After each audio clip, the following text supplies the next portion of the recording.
yo le puedo asignar como máximo. ¿Sí? Entonces, cuando yo mapeo eso, el usuario automáticamente está limitado a ese tipo de configuración siempre y cuando no haya, haya situación de competencia. O sea, por ejemplo, si yo soy un developer, ¿sí? O un analista de marketing y un domingo a las 4 de la mañana me pongo imaginativo y me conecto en remoto a la oficina para hacer algo. Si estoy solo en el server, no tiene sentido que me den el 10% de la CPU y el 5% de la RAM. ¿Sí? Te doy todo. En cuanto entre otro usuario imaginativo a hacer algo, dice, bueno, acá tengo que empezar a repartir, ¿sí? Porque no te lo puedo dar todo a vos. ¿Cómo reparto? Bueno, reparto esto para vos y empieza a balancear. ¿Sí? Una pregunta rápida.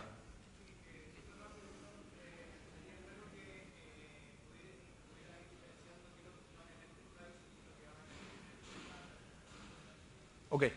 La pregunta era ir discriminando qué es lo que está en Enterprise y qué es lo que está en estándar. Eso es lo que va apareciendo abajo en los globitos. ¿Sí?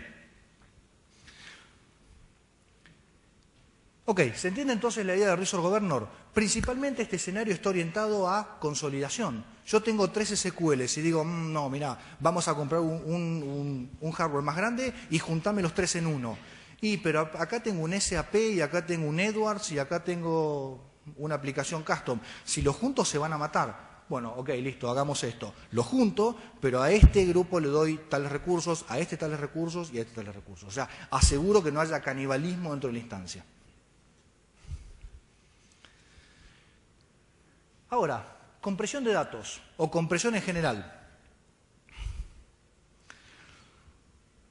Compresión de datos es algo que ya teníamos desde 2005 hasta cierto punto, ¿sí? Y la idea de compresión de datos es achicar los volúmenes de los datos, ¿sí? O sea, parece medio obvio, sí, vas a comprimir, sí, pero no todo es comprimible en el afán de reducir, reducir y reducir. Primero que nada, si van a comprimir datos, sepan que van a tener impacto en performance, ¿sí? Que normalmente es positivo, ¿sí? Pero depende de la transaccionalidad que tengan, puede llegar a ser negativo, ¿sí? Un ejemplo muy extremo, supongamos que yo en mi afán de ahorrar disco, ¿sí? Tengo una tabla muy grande, muy utilizada, ¿sí? Con la cual se ve haciendo joins, ¿sí? O cualquier tipo de operación, y es el transaccional de un banco. Y digo, acá vamos a comprimir, porque con esto vamos a ahorrar espacio, ¿sí?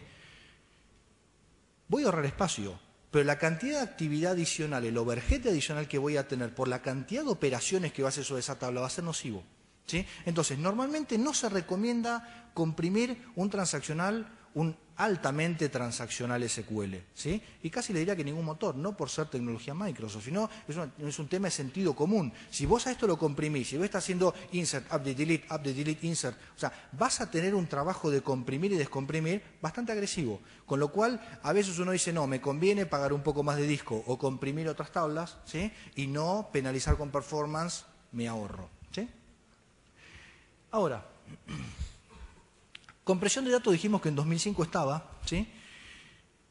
Y era lo que se llamaba una compresión, digamos, o un ahorro de espacio, pero por bitmaps, ¿sí? Lo que hacía básicamente se dieron cuenta que cuando la gente modela con un cierto margen, digamos, bastante amplio. Entonces uno dice, acá necesito una tabla donde tenga una columna para guardar números, integer. Oye, pero para integer en una plataforma de 32 bits son 32 bits, o sea, 4 bytes. ¿Y qué números vas a guardar? Voy a guardar los números del 1 al 30, al 50, pues son números rotativos. Y decís, bueno, pero ¿no te es un data type que se ajuste un poquito más, un small int, un tiny int? ¿No te sirve? Ah, sí, podría ser. O sea, a veces son malas prácticas de desarrollo, ¿sí? O a veces uno dice, no, mirá, en este momento yo guardo del 1 al 30, pero espero un crecimiento de n, con lo cual prefiero ir a integer. Ok, esa persona está decidiendo con un cierto criterio. Ahora, el tema es entonces, dijeron, fenómeno, si yo tengo tablas, ¿sí? Que están modeladas para un data type determinado, pero los valores que se almacenan corresponden a otro data type, a uno que puede ser representado mucho más chiquito, lo que hacían entonces era representar los valores con los bits que se necesitan para el valor y no para el data type. Entonces la columna, digamos, en vez de ser de 32 bits, te irían quedando así las filas, ¿sí? Porque utilizaría fila a fila la cantidad de bits que necesita para el tipo, para el valor, no para el tipo de dato representado. O sea, te saco entre comillas todos los ceros a la izquierda que te voy a poner para completarte los 32 bits, con lo cual empiezo a ahorrar a nivel bitpacking un montón de espacio, ¿sí? No comprime datos a nivel algoritmo, sino que lo que hace es ocupar menos bits para representar este valor. Eso está en 2005 Service Pack 2.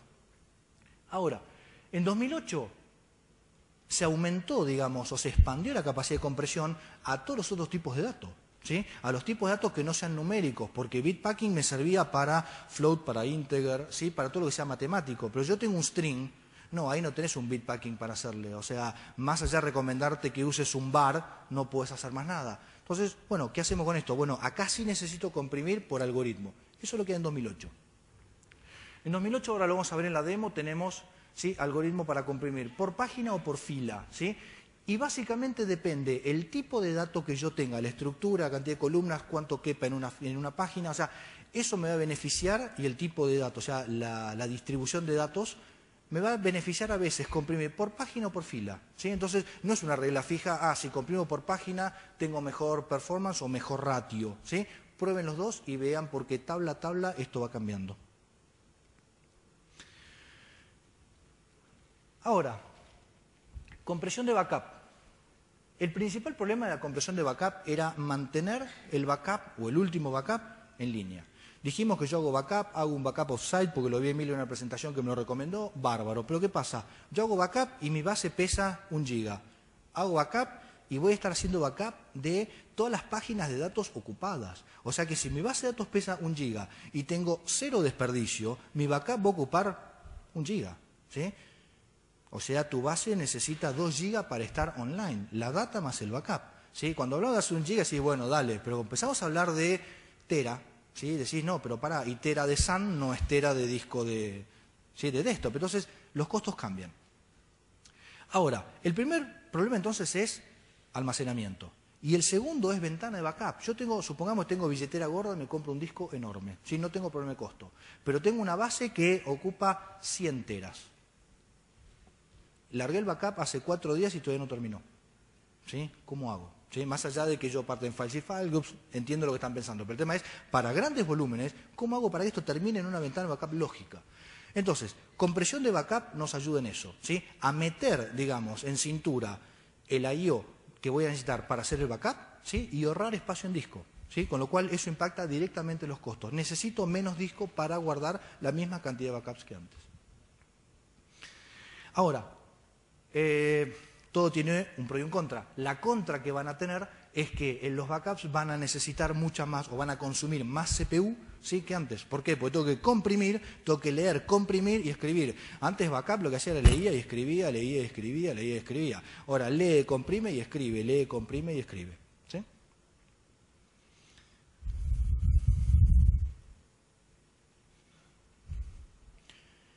Bueno.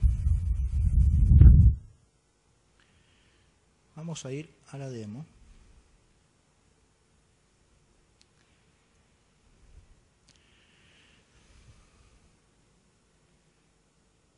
Lo primero que vamos a hacer entonces es, vamos a crear una tabla.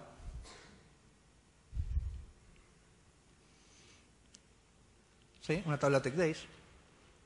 Le voy a cargar una n cantidad de datos y sobre eso vamos a hacer compresión de backup, comparación y compresión de datos, ¿sí?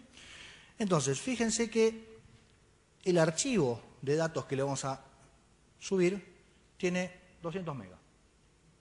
¿Sí?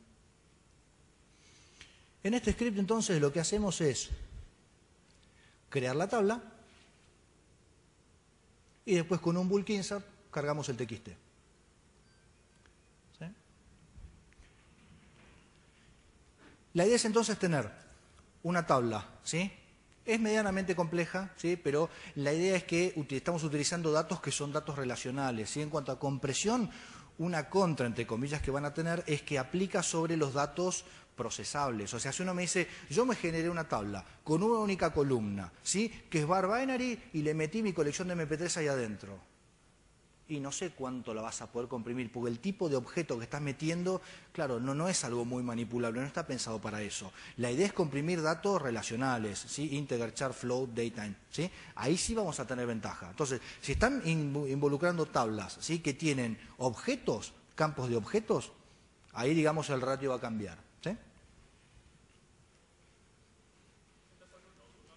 ¿Cómo, perdón? Sí.